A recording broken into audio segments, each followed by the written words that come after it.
Welcome everyone to the Mastermind Book Club. Tonight we are reviewing a book that talks about the way we handle the things that cross our paths on a daily basis. Reality Transurfing by Vadim Zeland. Vadim Zeland wrote this book, Reality Transurfing, and I would never have found this book unless it were for Reggie. So, Reggie, thank you for recommending this book.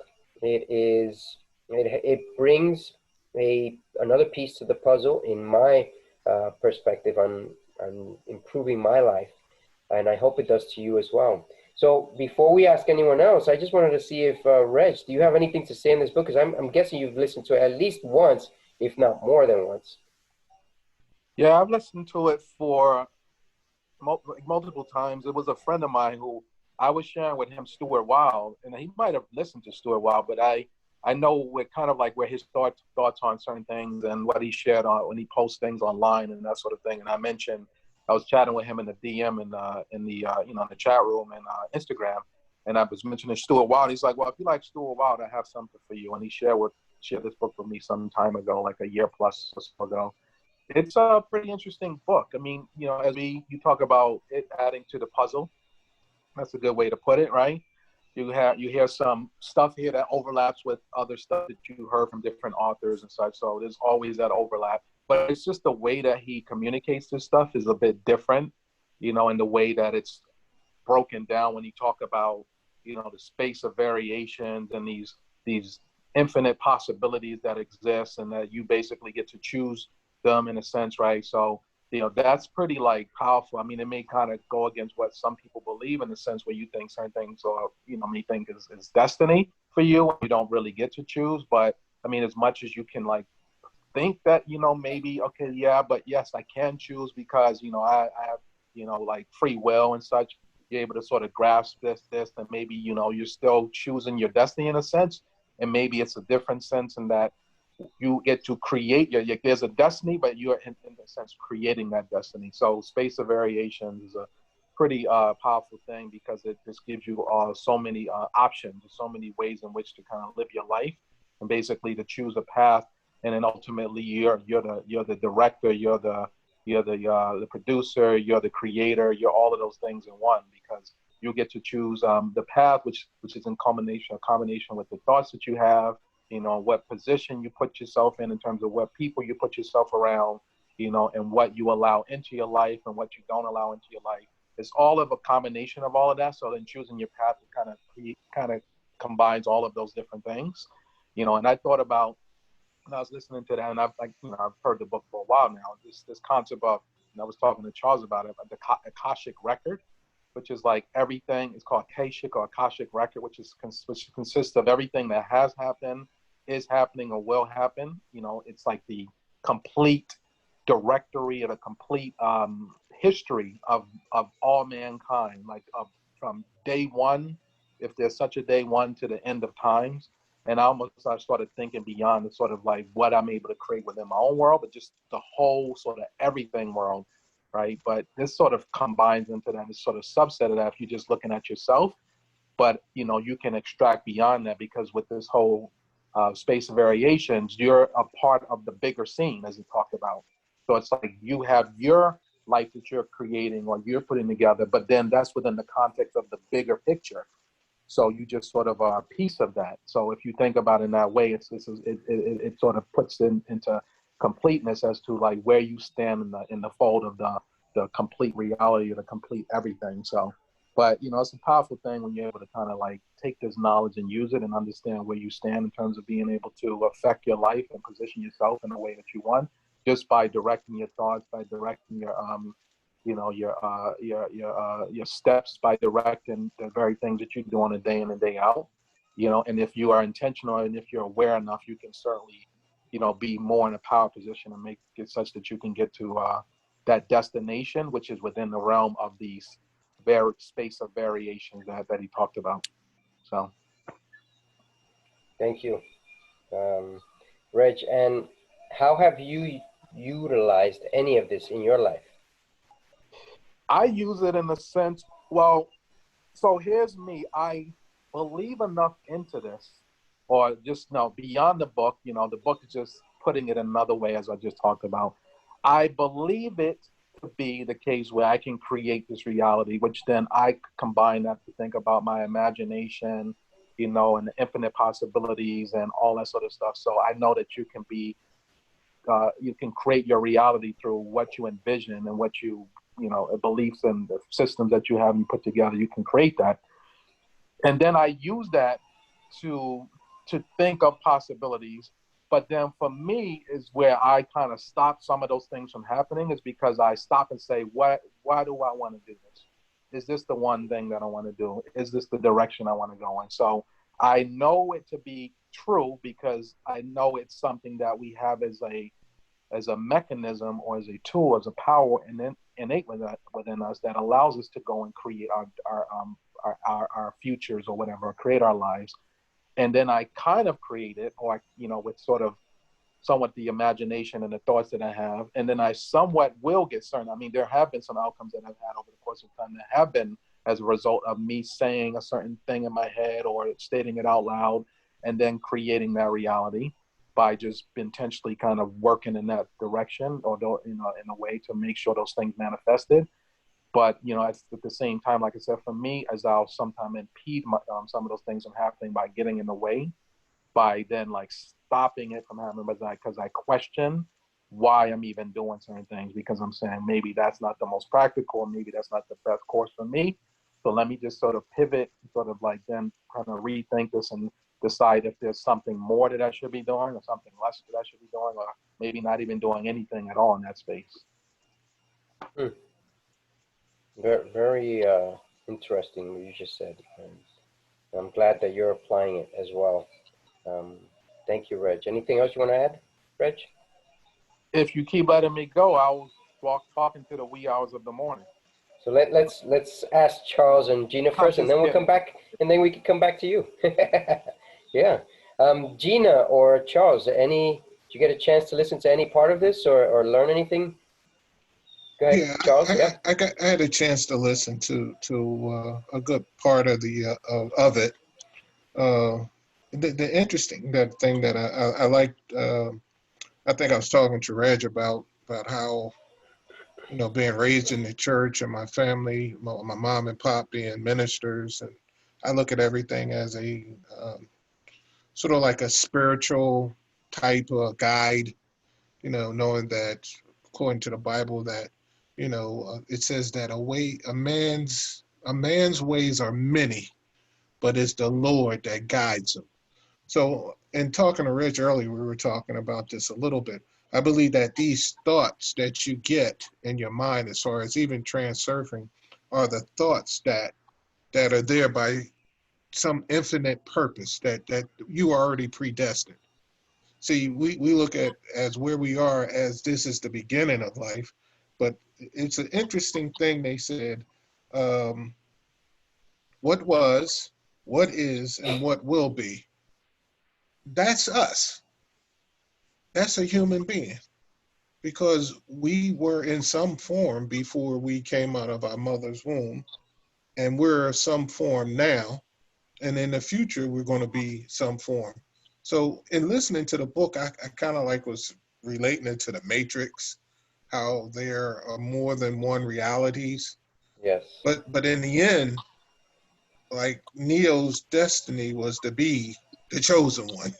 So I was even like throwing it out to that point, and how a lot of thoughts you have that come into your mind do come into your mind by your environment, by your structure, and but then I looked at the pendulum effect, how we stop ourselves, like our greatest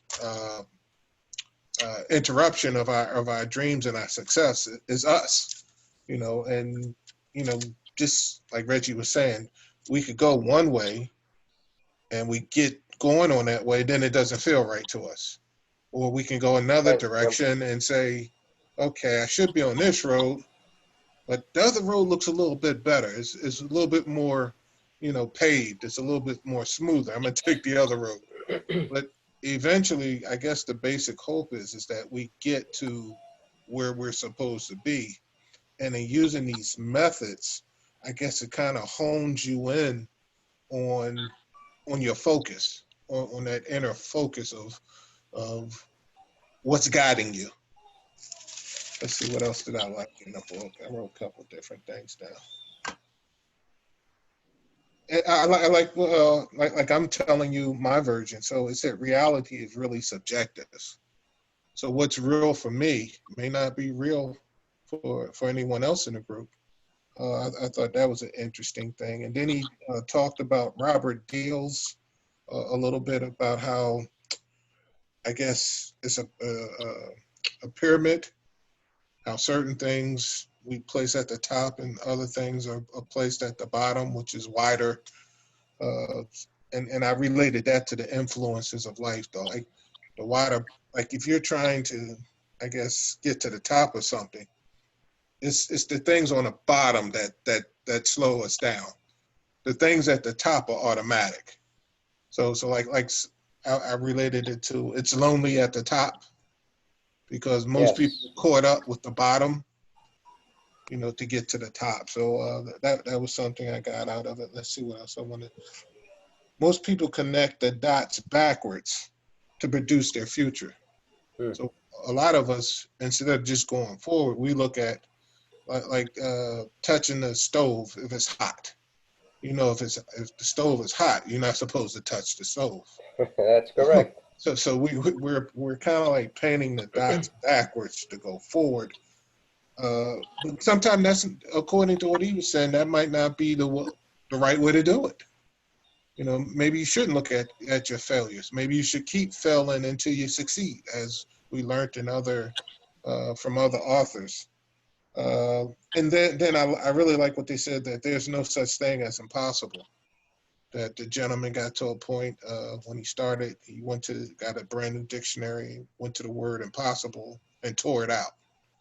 Because whatever we can kind of perceive, they talked about Think and Grow Rich and other books dealing with the mind, that there's really no such thing as impossible. I guess if it's put in us, you know, we can actually do it. Like we were talking earlier about the cure for cancer. I believe it's, like you said, it's out there. There was a young researcher in Maryland just last year who had that before. She was trying to actually get funding to produce the cure, but nobody would fund her because if she, you know, that would knock out a lot of different cancers. So. Well, so in reference to what you're just saying there, I can add a little bit of light into that. Number one is the actual cure of cancer has existed for well over 120 years. Wow. And in the 1940s or 50s, it went to the Senate and they voted for and against, and the vote went against by 4 doctors who voted against it. The Senate is composed of doctors and lawyers, majority, right? Just so you're aware. So doctors usually prevail. That's just the way it goes. So what you're saying now, in the last few days, since last week, now there's these companies, these pharmaceutical companies coming out with 0 recurrence of breast cancer. Why? Because they know they can't keep hiding it anymore. They cannot keep going without addressing it. So now all these companies are coming out with saying 0 breast cancer recurrence, 0 lung cancer recurrence. So, you know, so that's what's happening right now. So, Reg, you're right. You're right on that. So thank you. And they, Charles, sorry. Yeah, Charles. that's all right. The other thing, see, this is what they said, that in the Kabbalah, that all truth is only half truth. Yes. So these scientists, I used to transport them when I was a driver. I worked with those accounts, and I'd recommend remedies, and they'd say, well, do you think we can produce it in a way that we can make money? And so that was the question, the big question. We can't do anything unless we can make money off of it, unless we can copyright it, unless we can patent it. So they cannot patent honey. They cannot patent, you know, a few other things. So that's why they don't give natural remedies. That's just the reality. No natural remedies coming from the big pharmaceutical companies. However, I think this is the right time to produce these natural remedies, and people will buy them in a bottle. I mean, You know, that if I knew that a bottle contained honey and, you know, radishes and so on, I'd get it from a pharmaceutical company. Why not? Um, You so would, but other people would. I mean, they're so apathetic about taking these vaccines. There are people that would now finally like go the route of attempting to do better by themselves or better for themselves. You know, eating maybe a better consistency of food or whatever, or doing things like, oh, let me put some honey together with some, some whatever, just to kind of like hopefully get themselves in a better place versus putting an injection in you that's a toxic waste, yes, that you don't know what's in it. correct, correct, correct. So thank you both. And if you don't mind, I'd like to hear from Gina.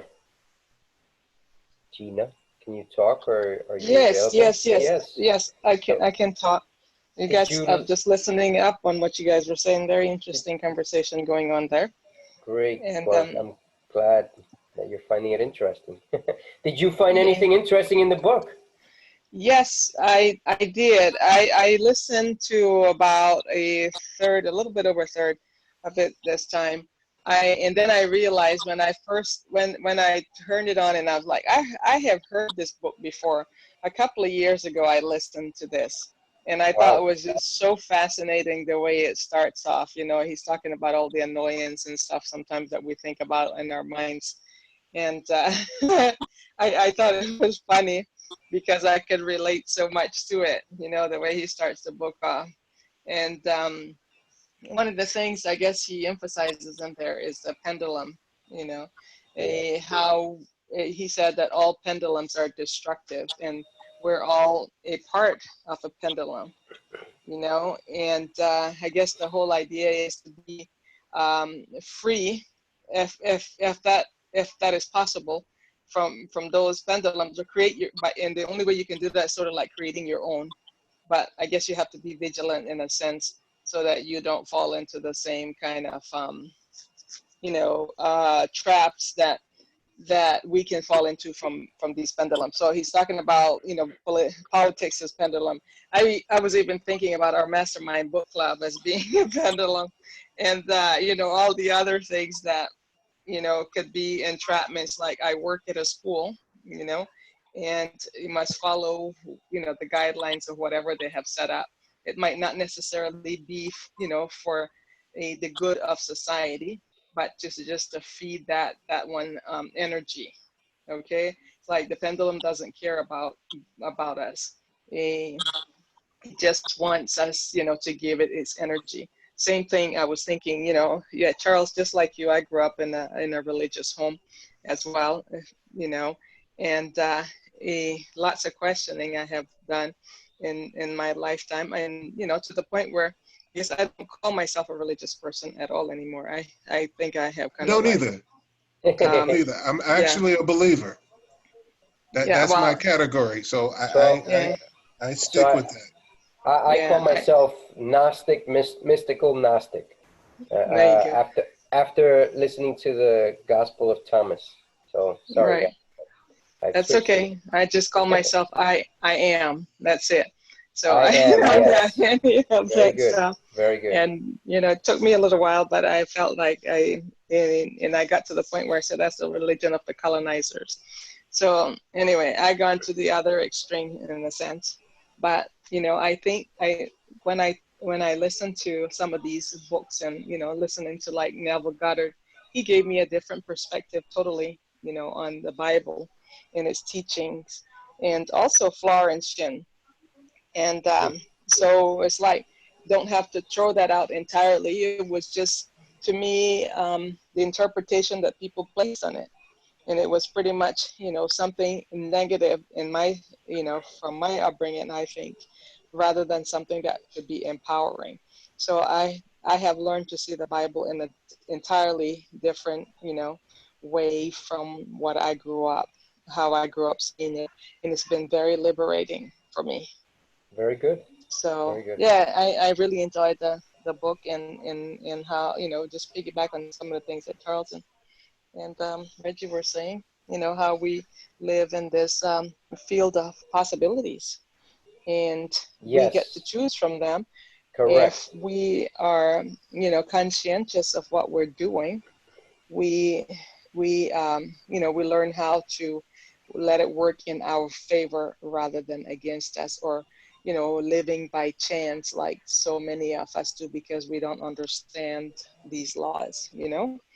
And so anyway, a it's a big relief, I suppose, to think that we can influence what happened to us rather than having circumstances, take control of Correct. our destiny. Correct. Yeah. Correct.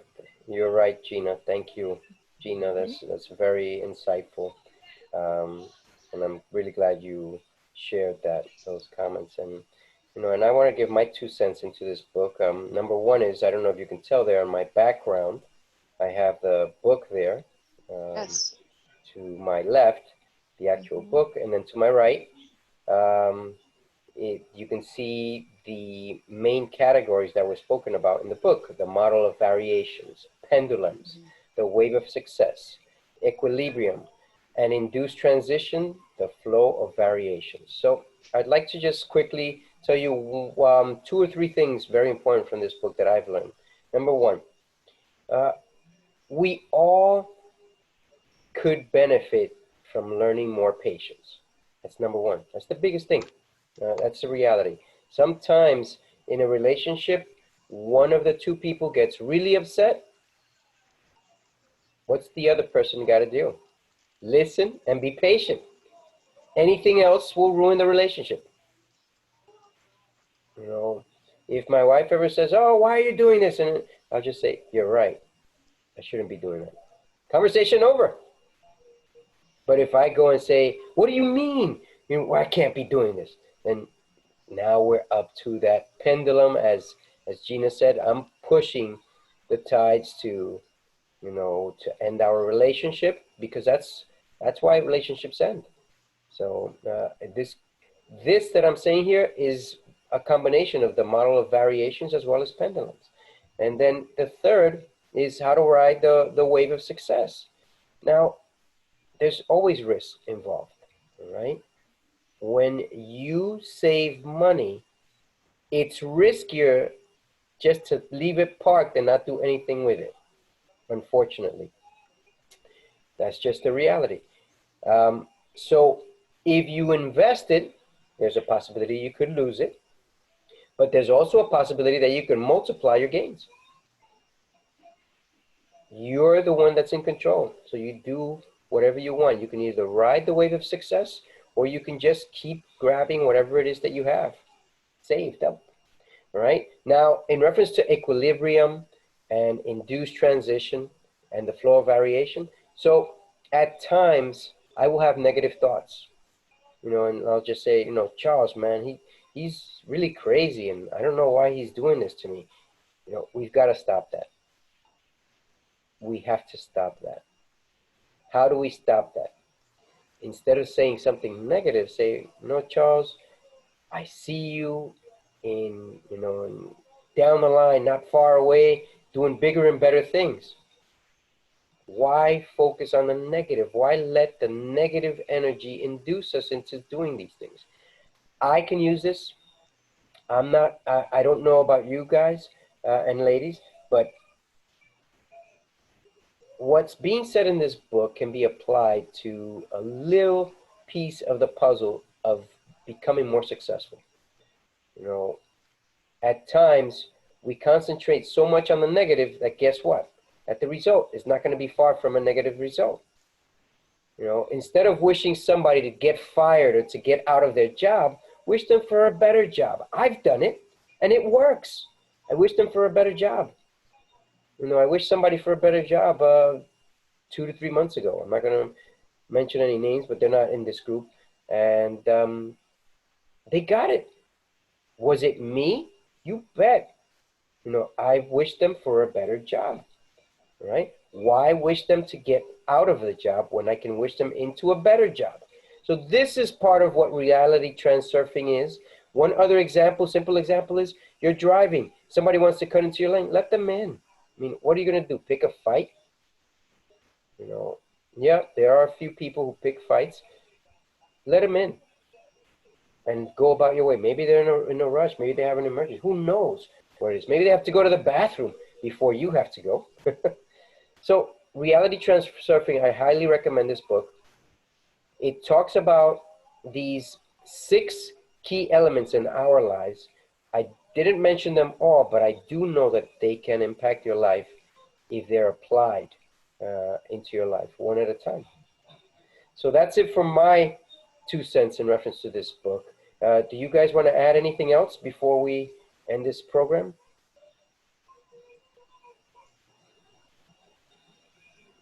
No, I'm good. Just read it. I recommend listening to it. I highly It's recommend listening or reading it. Yes, that's right. yeah. Highly recommend it. So thank you very much for everyone. And until next week, this is the Mastermind Book signing off. Have a great one.